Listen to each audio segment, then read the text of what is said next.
The mountain. How often it is used to represent the manifestation of an obstacle. To climb that mountain, either literally or figuratively, is to face that obstacle, to challenge it, and ultimately overcome it. For children and adolescents suffering from a mental illness, their mountain is the stigma associated with being labeled mentally ill. A stigma so pervasive, those affected are often ostracized, bullied, and discriminated against. In July of 2011, a team of 18 people representing the Markham Stouffville Hospital scaled the heights of the tallest freestanding mountain in the world, Mount Kilimanjaro. They climbed to raise money for the Child and Adolescent Mental Health Clinic. They climbed to challenge themselves. And most importantly, they climbed to conquer the stigma of child and adolescent mental illness.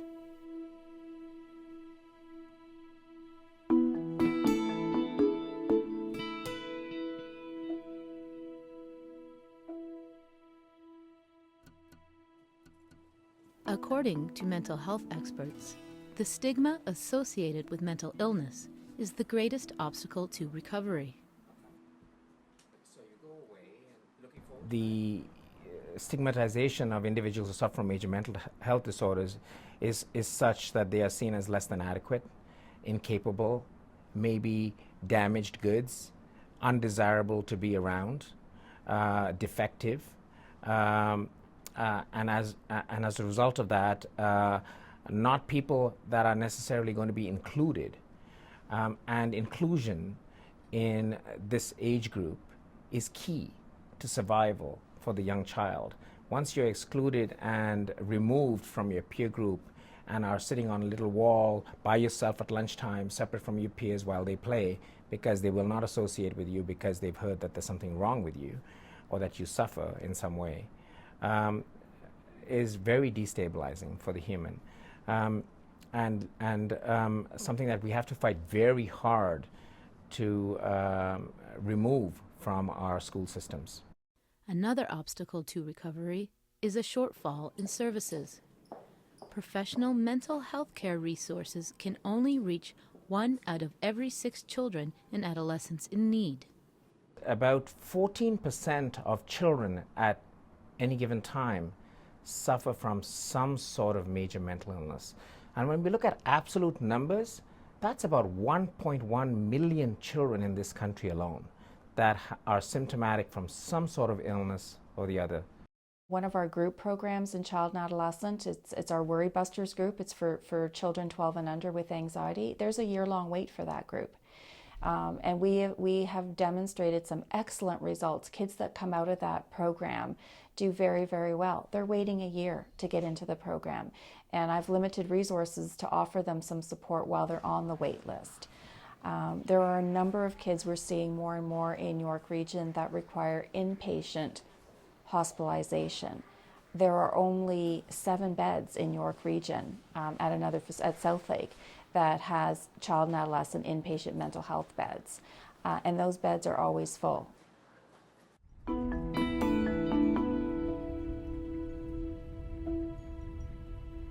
After 6 months of physical training and intensive fundraising, the team is prepared to face the 5,895-meter giant that is Mount Kilimanjaro. As the mountain reveals itself with each passing kilometer, the enormity of the impending challenge begins to cast doubt amongst the team. Ben Webster, the expedition leader, said, there it is. And I looked out the bus window and I couldn't see it. He said, it's there. And you see the base of the mountain, and then you look up, and you keep looking. And way above the clouds, you see some snow peak sort of off in the distance. You think, oh, this is going to be an amazing adventure. It was like nothing that I could have ever imagined and seeing in the photographs. That it was just amazing to me how big it was and how just awesome that it was. It just looked so far, and it looked like, you know, we'd never get there. and we think we're going to make it all the way over there. It looked incredibly impossible to climb. You think you will not do it. It just seems like unreachable almost. I thought to myself at that moment, looking at the mountain, going, I don't know if I can do this. This is like just something you've never seen before, and we all just went, wow. And I think we're all just so awestruck thinking, what have we signed up for? It's absolutely incredible, incredible moment. We're all kind of thinking this is unbelievable. I can't say it on television. It was holy crap. What are we getting ourselves into here? There was a moment, and probably quite a few moments, when you had to be thinking, can I actually do this? I mean, wait a second, what am I doing here? It's like, oh my God, how are we going to do that? And I think it was at that moment that I realized what it was we were going to be up against. So it was awe-inspiring, it was scary, and yet there was no turning back.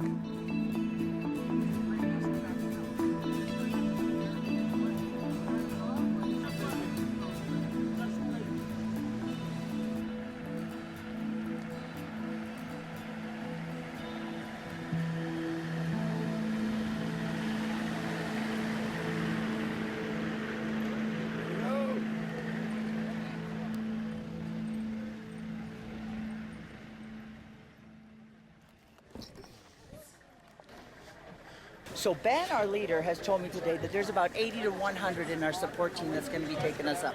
So what you see over here is the bus. That's all our stuff on top of it, packed in the bag. There's a lot of stuff on there. That's got to do our 9 days on the mountain. Alan Bell, the charismatic, unofficial leader of the climb team, was instrumental in making this fundraising event a reality. As director of corporate sponsorship and events, fundraising for the hospital is his job. But the reason for the climb resonates on a personal level as well. You know, it's amazing. I'm at a time in my life where people that are my friends, they have kids that are teenagers now, and I'm amazed at, you know, how many of them are dealing with their kids that I've known since they were small, that are having issues. You know, either they're being bullied, or, you know, they have, you know, drug problems or depression problems, or can't focus and things like that. So it's all very valid, and it's, you know, things that need to be diagnosed. And, you know, the big piece of it is, if you're a healthy child, you'll become a healthy adolescent, and a healthy adolescent will become a healthy grown-up. In fact, numerous climbers have a personal connection to the cause, making their dedication to conquer Kilimanjaro all the more poignant. I've had depression myself, as well as I have sort of family members' involvement and friends, and so I do have a personal connection. I came into mental health nursing not with that, and not being as aware, and I think certainly through my own experiences in my work, as well as my personal life, it's made a huge, you know, it's helped me to look at mental illness and mental health differently. I think that even healthcare providers can bring in and have stigma. We are indeed. My classmates, I'm a dentist, and I know we have the highest suicide rate, and she actually committed suicide maybe 3-4 months before our climb, and it was very tragic, and I actually took her picture up the mountain. I had a very personal connection to the subject matter. You know, mental illness unfortunately riddles my own family from a genetic standpoint. My father with bipolar disease, 2 uncles diagnosed with schizophrenia, another family member with drug abuse and addiction issues. One of my cousins sadly committed suicide. So, you know, it's a harsh reality that my own family suffers with this. It strikes a chord in me anytime I have an opportunity to help raise the awareness around the stigma. I saw what happened to my own father with his diagnosis of bipolar manic depression. He left when I was 5, but nonetheless from a distance understood to some degree and could empathize with what he was going through.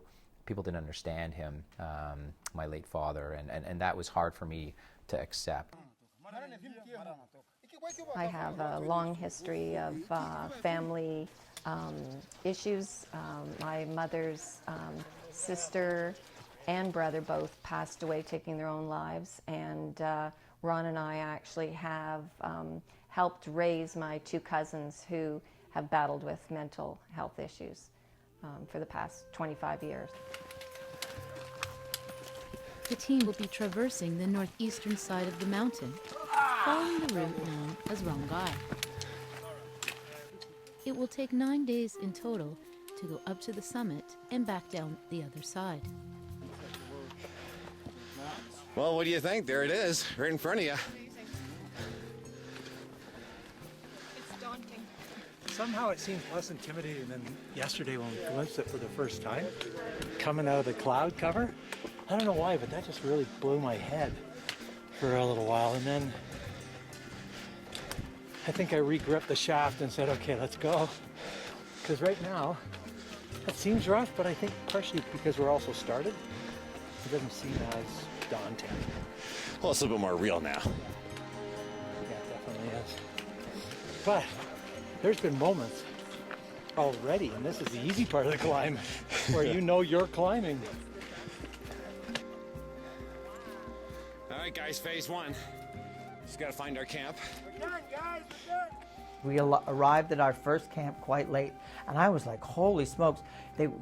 Because we arrived late, I thought that the team that had set up the tents and everything for us, this was just sort of a temporary thing because we'd arrived late and they didn't have time to put everything in order for us because it was soon going to be turned dark. And it ended up that they said, oh no, this is how it's going to be for the rest of the trip. And I was like, oh my goodness. And then, you know what, I spent the whole night, I hardly slept that first night because I was like, okay, what have I got all these people into? Did they really know? I mean, we talk about having facilities and amenities. There were none, no bathrooms, no washrooms, no showers. So for 9 days, that's how you lived your life, yeah. We're gonna get all the way up.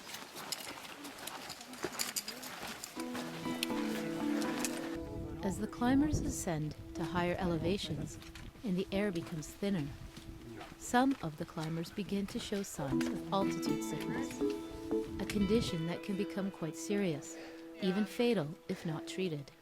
I felt completely responsible for the team that was there. I'd had, with Ben Webster, the expedition leader, I'd had a lot of conversation about, how it can affect people's health. Two big concerns always are GI stuff, so gastrointestinal, getting bugs and stuff like that. And then the other side to it is the altitude sickness, which they can't pre-diagnose. And sure enough, day 2, people got quite ill.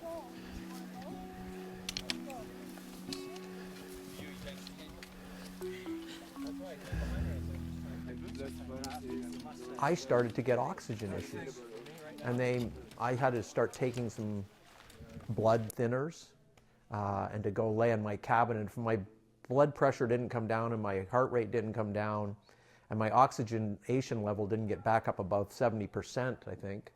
They were going to make me go back down. Day 2.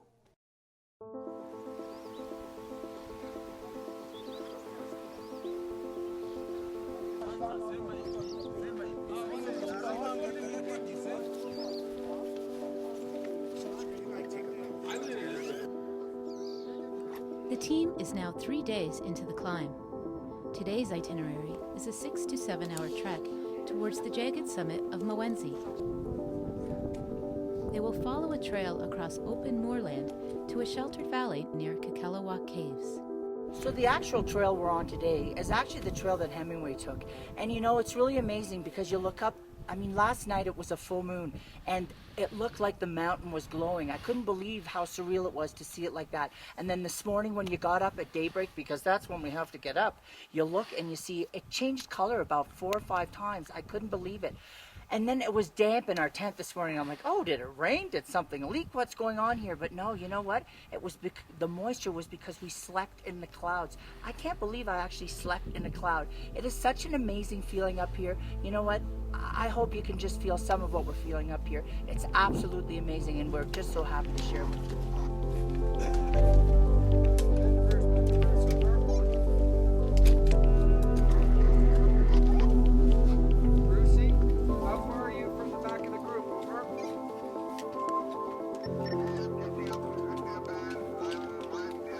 first day we started walking, I was having a hard time keeping up, and I couldn't sleep at night, and I thought, okay, how many more days of this do I have? Why did I sign up for this? But now, as I got into it, I'm really loving it. But what it is you have to overcome your mental chatter that's telling you, you can't do it, you can't do it. You got to have a positive attitude, and also sort of enjoy scenery around you and take in what's around you. Be sort of in the now.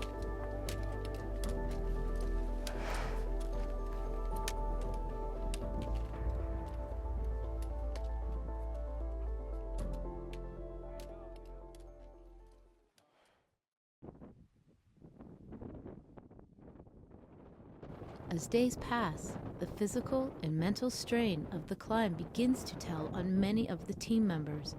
It is the strength they draw from each other as a group that gives them the impetus to keep going. Putting your foot one in front of each other in that moment, you learn. I guess this is what you do. You learn what it's like to live in their shoes. And for us, it was physical. Although, you know, I think back on it and I go, it was mostly the crap you carried up the hill, the pressures you felt, the guilt. I mean, having raised the money and all these people you'd asked to make donations for you. And those are the things you carry up the hill. And so it becomes a very emotional battle. It's physical, yes. And for me, it was really physical. And I don't know why, but I struggled with the whole oxygen thing. And so it became a bit of a mind over matter. And I just realized so, in a very, very profound way, how difficult it was physically and how difficult it must be emotionally for those kids. Well, we're turning into a real mountain climber. I certainly am. Who would have ever thought? This is certainly outside the box for me. But it's amazing because you end up becoming so quiet because you have to concentrate on where you're putting your feet. There was somebody, a friend of mine said to me before we came up, I said, you know, what's the scenery like and stuff like that. And he said, you know what, Al? You have to really stop to see the scenery because you've just got your head down and you're putting one foot in front of the other. There's a lot of rocks here and stuff, so you just got to make sure that you plant your feet firmly on the ground. But yeah, you end up getting very quiet, getting into your breath, and you know, and then you start to reflect on what you're doing, or what you should be doing, what you shouldn't be doing, what you should have done, what you shouldn't have done. There's a lot of things, and I think everybody, every day that we're doing this, we sort of break off into different teams. One day you're sort of with a couple of people that you really didn't know that well. Then the next day you're with people that you know you've been quite close with, but you end up having pretty heavy conversations, and it's good. I think it's good for them, and it's really good for us. So, you know, it always turns back to people that aren't able to have those conversations, and the people that aren't able to express how they're actually feeling because they're, you know, it's a challenge for them mentally. So, you know what?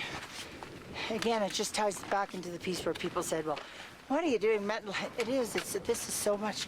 It's just about, you know, climbing a mountain, getting to the top, and then, you know, we have to get down the other side too. And when we get down to the other side, I think we're going to be different people with different thoughts and, you know, different beliefs. Certainly, the way we feel about ourselves and the way we feel about other people, and definitely each other on the team.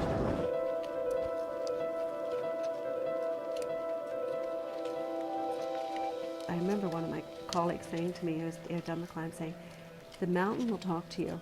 Just make sure you listen. You know, that just things will become tough for you at times. There are going to be times you're really going to wonder whether you can carry on. Not whether you want to carry on, but whether you can carry on.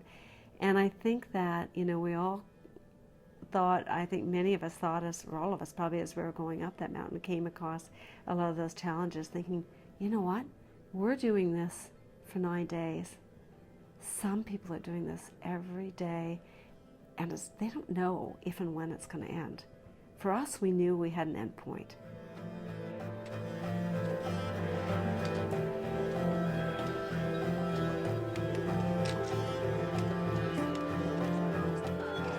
realized the humanity.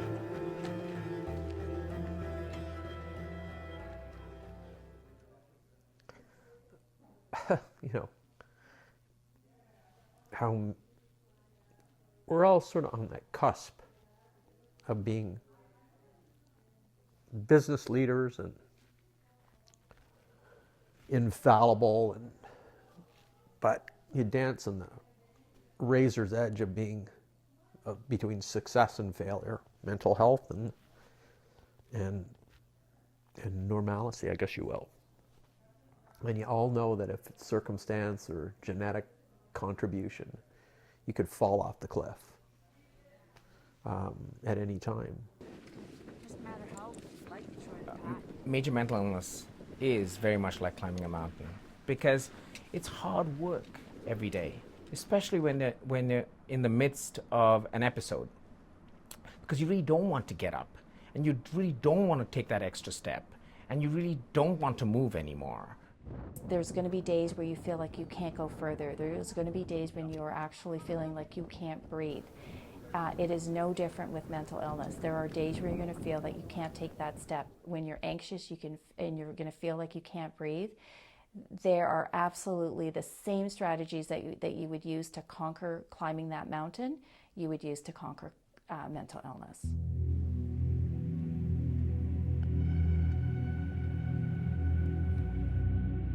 For me, I was sort of in a crisis, thinking that I don't know if I could actually do this or finish this, and starting to get mountain sickness symptoms and starting to doubt myself. And I think when we all went to the dining tent that evening, someone had asked, why are we climbing?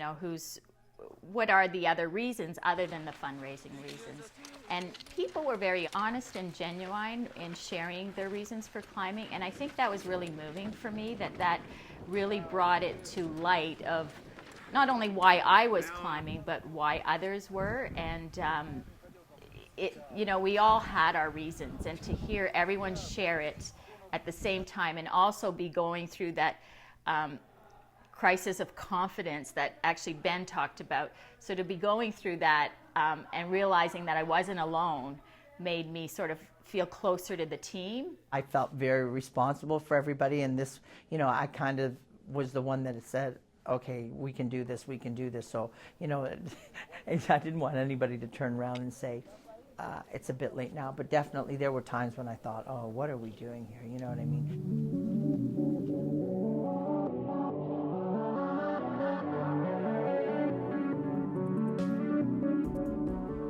Removing the stigma associated with mental illness means that those afflicted and their families can seek treatment without fear of repercussions from society. Children and youths who struggle with these illnesses are living very lonely lives. These are isolating conditions. The common mental illnesses that children manifest are internalizing conditions, so things like anxiety and depression being the common ones. When children talk about their suffering, they talk about the internalized pain, about the anxiety and depression. When parents, on the other hand, talk about their children's suffering, it's usually the externalized behaviors, the acting out and the conduct disorders and the, in-your-face behaviors that some young people will have. But the suffering that burdens young people with major mental disorders who cannot sometimes speak for themselves and are really afraid of what their life is becoming is frightening. So really for children and youth, the biggest concern about not getting their mental health needs met or treatment as youth, it has lifelong effects for them. So they will not succeed or will be seriously at risk of being able to succeed in all future endeavors. If you treat children early, the outcomes are very, very good, and they respond very well to treatment. So we can avoid, for example, a child with anxiety, if they get treated as a child, we significantly reduce the risk of them becoming depressed as adults. When treating a child or adolescent with mental illness, support from family, peers, and the community is a critical element of the treatment process. I think the more that families get comfortable with talking about the challenges that they are experiencing, the more support that's available in the community, the better the child or the adult will do. You know, at the risk of sounding a bit cliche, you know, it takes a village to raise a child, and you know, you've often heard that said, and it's so true when it comes to taking care of a child's mental health.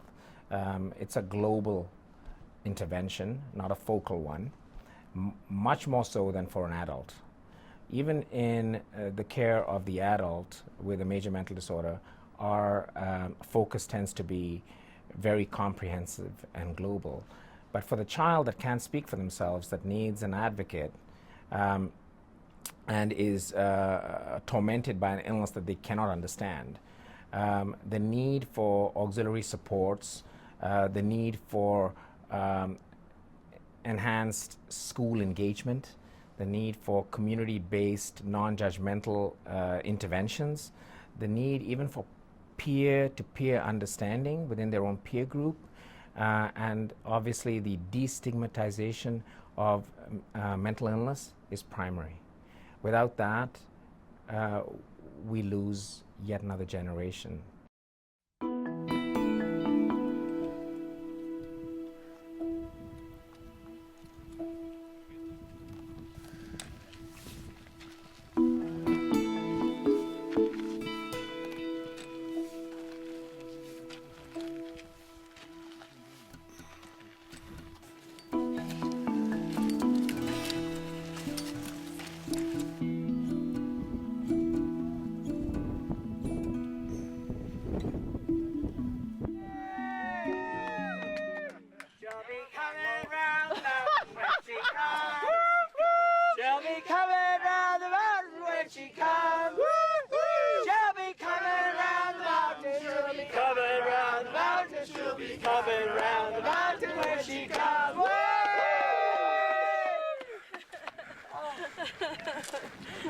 Thanks so much. It's amazing.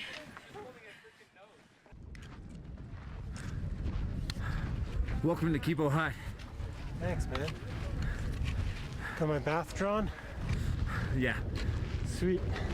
Lilacs and everything. Oh, I prefer lavender. Wow, we got it. Fabulous job, guys. Absolutely fabulous. You did a great thing here today. Woo! You are at the base of Kilimanjaro. How about that?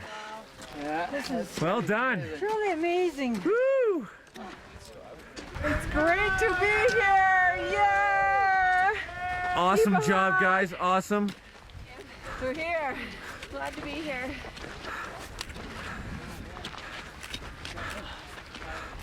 What do you say, Alan? It's not that I'm lost for words. I just can't seem to get them out because I just got a little bit further to go. But man, yeah, we're almost there. One more big push and that's it. Hallelujah. Welcome to Kibo. Right on, brother. Soup. I need soup. A long day. Well, congratulations, guys. Awesome job. Thank you so much. Feeling good? Kibo was the goal today. And here you are. And here we are, summit tomorrow. Summit tomorrow.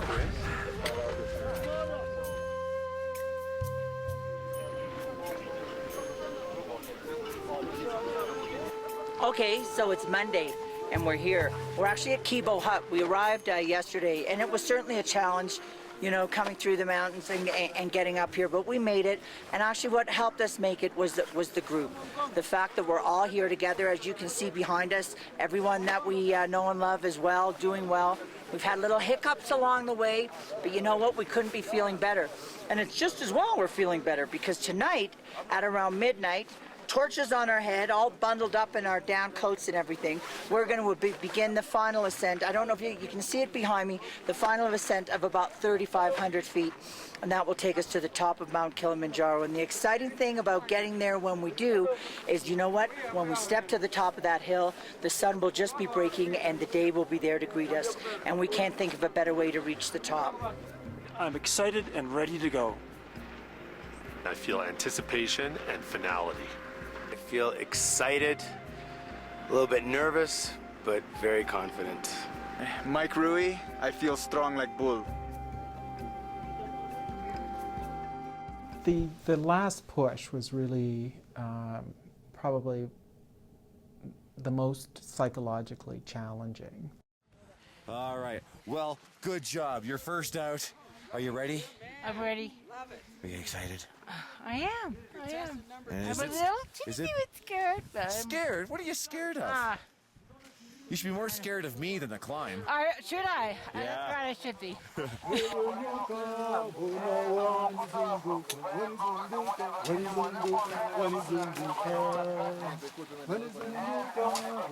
You have so much energy. All of it positive. You've been one of these I shining know light there's a people. little bit of negative in there somewhere, but I keep trying to push it away. I just can't believe we've come this far. I can't believe these people are so dedicated to climb to the top. I know they all have their very own personal reasons, but also when you ask them why they're doing it, they say it's for the hospital and because it's for such a great cause. And it's just so wonderful to know that there's people in the world like this that will help us get to where we need to be in life. So, man, how do you feel? You got the moon behind you, the mountain in front of you, and the rest of the night to take it on. How do you feel? We're gonna go do this thing so we can go party after. Good morning, Kilimanjaro! Well, if you take a look around, you'll see there's a beautiful moon up in the sky. So there is. And there's a mountain which you can't see over there. Supposedly there is. That's right. How do you feel? Give me some words. I feel rested and energized and enthusiastic and ready to go and conquer this. Hey, Sherry, where's Sherry? She's right You there. want something for your neck? I feel the moment is here. And I actually like the idea of hiking at nighttime because you have no clue where you're going. Yeah? Yeah. It's going to be an interesting trip, man. Because I think if you can't see the top, you're not daunted by it. All you know is one step after another. This is it. Okay, let's see if I can do it. Okay. Okay. Zipper has been around for a while, somebody said to me. I've got my man here, the little Freddy. Probably have toothpaste all over my mouth. But he's going to help me get up there. He's going to carry my knapsack for me. He's also blowing you up. He is. He's warming my gloves. What service? It's 5-star service here. So I'm very excited. And we're going to do this. All right, we're rounding folks up, slow but sure.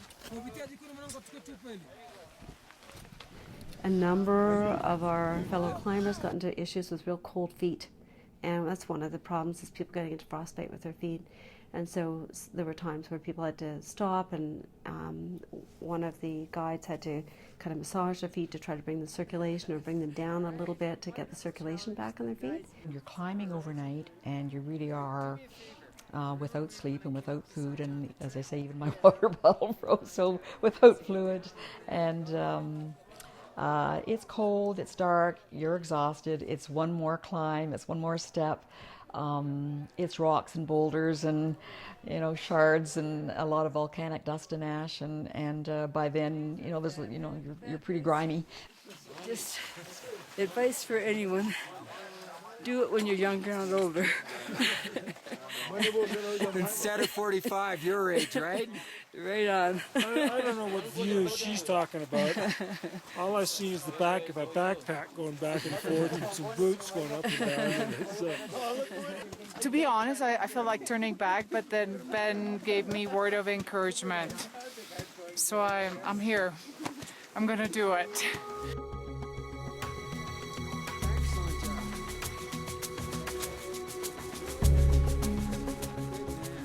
You're You're up to the halfway point. What are you thinking there, Seth? I thought we were up to the 2/3 point. Okay, halfway is good. Yeah, that night climb is pretty interesting. I think you can run your whole life through your head as you're climbing up here. Yeah. That last sort of leg of the climb was so difficult. There were points where I feel like my toes were going to fall off. I was hungry, I was freezing cold, and the air was so thin that, you know, if you bent over to pick something up, you felt like your head was going to explode from a headache. Anybody who says this is easy, I spoke to a lot of people before I went, and they're like, oh, that's one of the easy ones. I personally don't think any high altitude mountain is going to be easy. You got to work hard, and you know, if you have the mental capacity, it might feel a bit easier, but it's not easy. Good job. How are you feeling? I feel exhausted. Yeah. Good though? Oh yeah, absolutely. Hard to talk. Feels so good. It feels like $1 million when you're up here, especially like hike like that, like 6 hours throughout the night. Fantastic. All along the way, I thought about my family and how much I love them, and can't wait to get home to have my mom's biryani. The last half of the summit push felt like it went on forever, and I kept thinking we had got to be almost there. And I just remember looking up, we were all having our headlights on, and seeing people looking up and seeing these headlights, like still so far ahead, up higher than us. And I kept thinking, how can they still be so much further when we thought we were just about there? At that point, you're scrambling over part of a rock field as you're trying to find as you're kind of making your way up to that part. So that last half of the summit push was pretty challenging for sure. And you were taking one step, taking a breath, taking one step, taking a breath, which was like, I just didn't expect that could ever be like that. My toes are a little cold, but my heart, my spirit, and my soul are warmed by the eclectic group of people that came together for the Climb to Conquer in support of child and adolescent mental health at Markham Stouffville Hospital. That group has truly given so much in terms of the climb, but in terms of personal sacrifice to be here, away from their families, their work, their fundraising efforts. It's truly, truly heartwarming. And there were times, Ben, to be honest, I was just putting one foot in front of the other, grinding away to get to the top, and I think that's a perfect analogy for people who are afflicted with mental illness. It can be a grind for them. The last few hours were that's when I really, really wanted to turn back. It was dark, it was cold, and it wasn't until about 5 o'clock in the morning when, you know, you could see the sun come up, and he's like, look, there's the top, and I knew I only had about an hour to go, so but that was really the points where I wanted to turn back, yeah.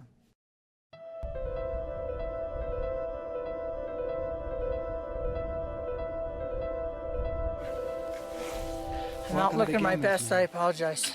You always look great, Ben. You look especially nice at the top of Africa. I can't believe I made it, and I look around and I see all the people that are here with us. And it was funny, when we were about a quarter of the way up, one of the porters started singing this song. And they started singing The Greatest Love of All. And it just reminded me why we're here. Because I hope I don't bastardize the lyrics too much, but it just goes like this. I believe the children are our future. How does it go, Neil? I believe the children are the future. Give the hand, help them lead the way.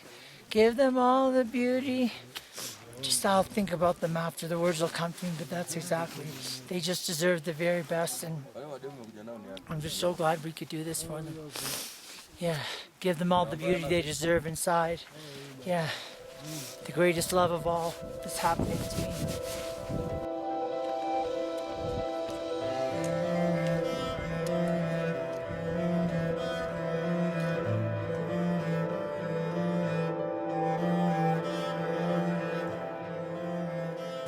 Just go. We made it. Woo! More than one way, we made it. We made it. Looking out the rooftop of Africa over there. This is quite the feeling. Oh, I'm thrilled to be here. That's great. I had no idea what it was going to be like. Didn't know what to expect. And I've had many people tell me it's the toughest thing I've ever done, and I understand why. But we're here. That's right. It's so exciting. How fun is that to be able to share that with your partner, You bet.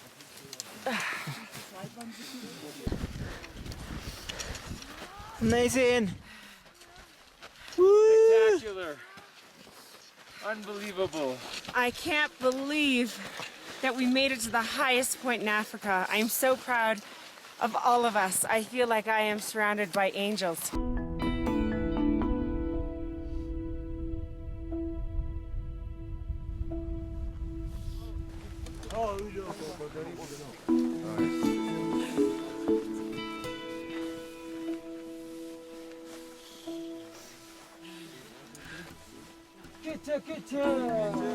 I am ecstatic to be stopped. Especially up here. Oh, it's beautiful up here.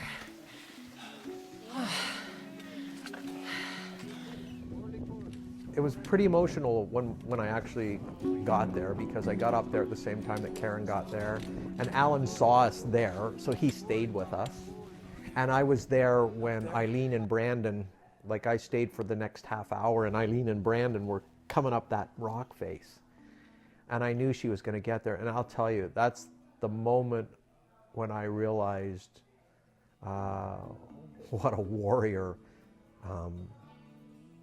they were. Like, that was a shining example of teamwork, of love, of support, and it was pretty remarkable to see it. Woo! Excellent job! Amazing. Welcome to the rim. Whoop, whoop, whoop.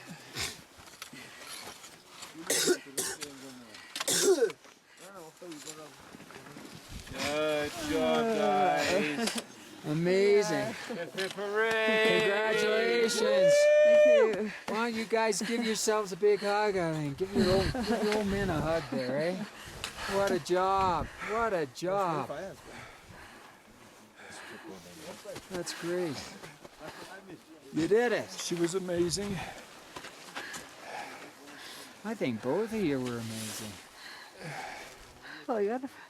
Unfortunately, I migraine about 4 o'clock. It blocked my vision. Yeah. And so it's hard to see where you're putting your foot. Are you happy you made it? It's good to be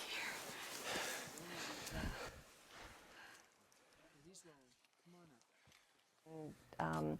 Ron and I kind of fell back behind the group, and it was a true struggle. And I knew that I could have walked halfway down the mountain, and I didn't really need to get the top. Just me being there was good enough for me. But I knew that I needed to help Ron get up the mountain, and so it was just a mental grind. It was just 1 foot for 7.5 hours, 1 foot in front of the other. And the most, I think, the rewarding moment was when we were both at the top. I had lost it, my confidence in getting here. You're here. And Karen kept pushing from behind. Oh my God. I am so glad. But that was the hardest thing I've ever done. It is a lot of work to take a breath, and when you go to take a breath and it feels like there's just no oxygen there to feel like you've got that satisfaction. Yeah, and I never really, I heard people talking about you take a step and breathe. I could never really appreciate what it was like, but I do appreciate now for some people who have chronic lung conditions, who are, on oxygen or whatever else, just how, it can be quite suffocating, just how they must feel. Yeah. I was sort of thinking along the way, like, what were they thinking climbing Mount Kilimanjaro? And then I got here and I thought, I'm here, I'm really here. And I did it. And, one of the toughest things I've ever done. When I come home, I want to just take something from this mountain, and that is, I want to go through life, pola pola, as they say, on the mountain, slowly, slowly. Not rush, through life, and be in the moment. All 18 climbers reached the summit of Kilimanjaro, a triumph of both physical and mental fortitude.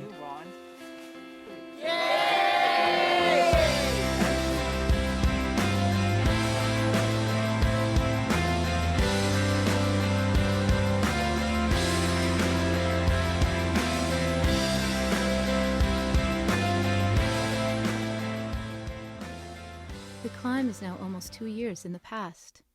And although the team has returned to the daily routines of their lives, each person has been affected in their own way. Through this and talking to a lot of people as I was fundraising to get money and realizing all the other people, all of a sudden when they realize what you're doing, they start sharing a lot of their experiences, a lot of their stories with you. And in doing that, it's really opened my eyes to realize how big a problem this is, so much more so than I realized in the past, and has made me much more sensitive to people and their experiences and what kinds of things they're going through, for sure. Keeping my eyes out to look if people are struggling with different things, to be able to help direct them a little bit. It has also changed things in a way of saying, if you are in a position where you're always used to succeeding at things and not being in a position where you've run across a lot of different obstacles, as you are running across obstacles, sometimes by just breaking things down a little bit at a time, that you can work your way through things or look at different resources to get through things. So I think in that way, something that person may have said, I'm not necessarily used to running into all those different kind of challenges along the way, and realizing, even if you work hard enough and get the right resources in place, that you can work through things.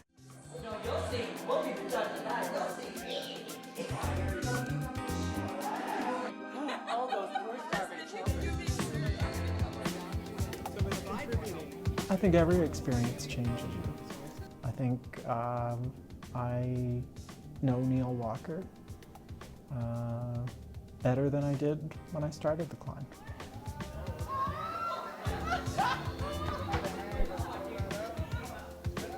It taught me one lesson, that if you just keep putting one foot ahead of the other, you can get there.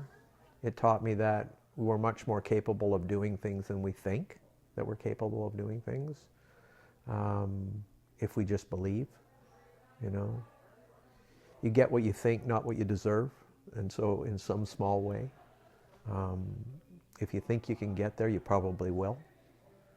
But there's times when you're not sure you can, but you have to want it to do it, I think. I think it was great that we had the cause. I think I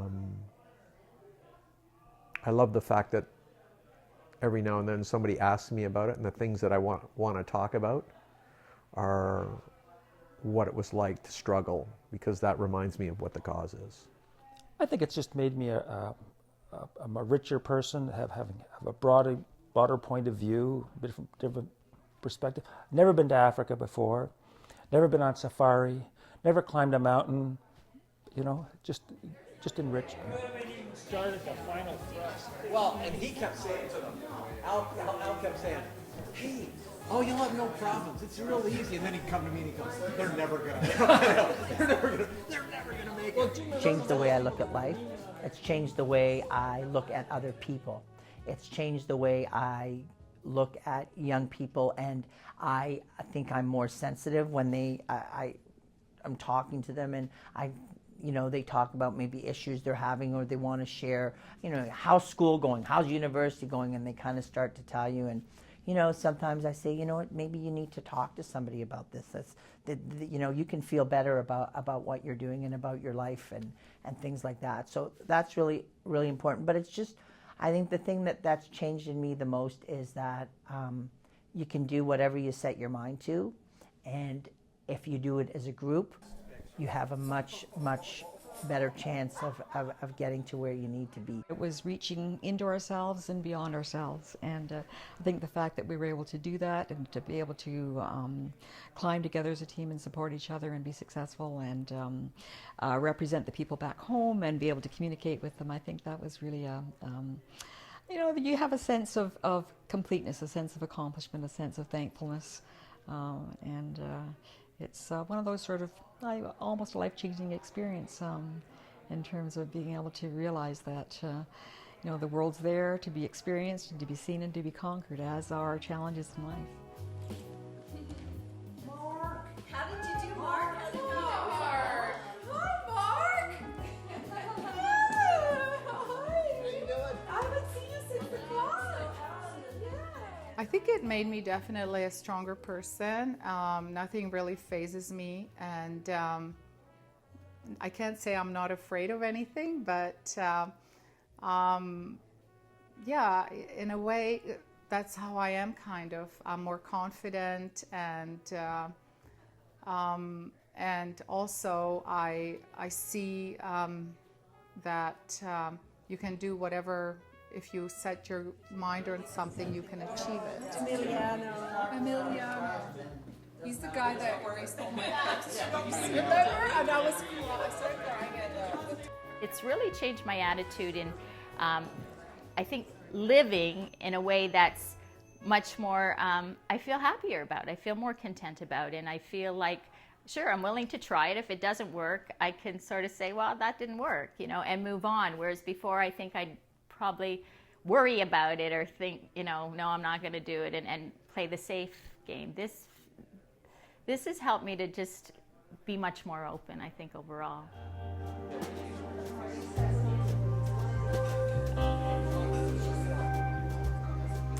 Well, it really got me in shape, and it has kind of changed the way I'm living my daily life. I've just had a conversation. I have had a little bit of lapse in daily exercise, but I think it's a matter of being physically fit and mentally fit. I think I look at things a little easier now. I don't beat myself up as much on day-to-day things, but it definitely has. It has changed me. I think I'm a little calmer and I'm a little bit more easygoing. The collective efforts of this dynamic group of men and women generated some truly remarkable results. The team raised $500,000 for the Markham Stouffville Hospital expansion, specifically the Child and Adolescent Mental Health Clinic. But even more remarkable, thanks to their campaigning efforts, more people are now aware of the stigma associated with childhood and adolescent mental illness. And with awareness comes understanding. And with understanding comes those all-important first steps towards changing how we view children and adolescents suffering with mental illness. Drawing awareness to mental illness, child and adolescent mental illness, that's huge, because for a nurse in mental health, we don't usually get a lot of attention. So to have got the attention this way, I think, is amazing. And so but it's just the beginning. This needs to keep going, as opposed to the climb's over and so is this. No, it really needs to keep going. And I think in the community that we live in Markham, that will happen, because there is such a need. There were a lot of people in the community who approached me and said, we have some kids who had some issues, and it'd be nice if more people knew about it. And they were really happy that we were spreading the word. So even if we touched 10, 15, or 20,000 people, then we did our job.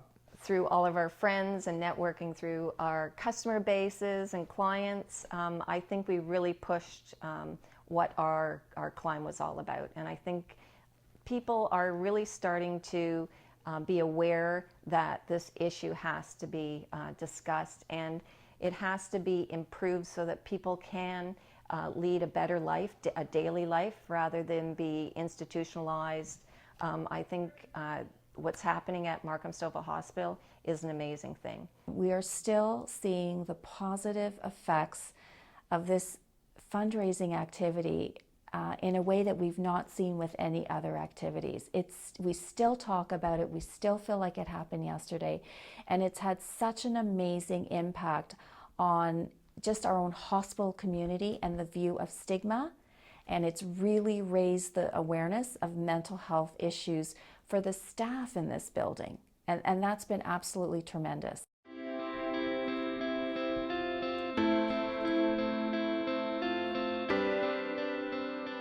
You know, I can use Markham Stouffville Hospital as an example.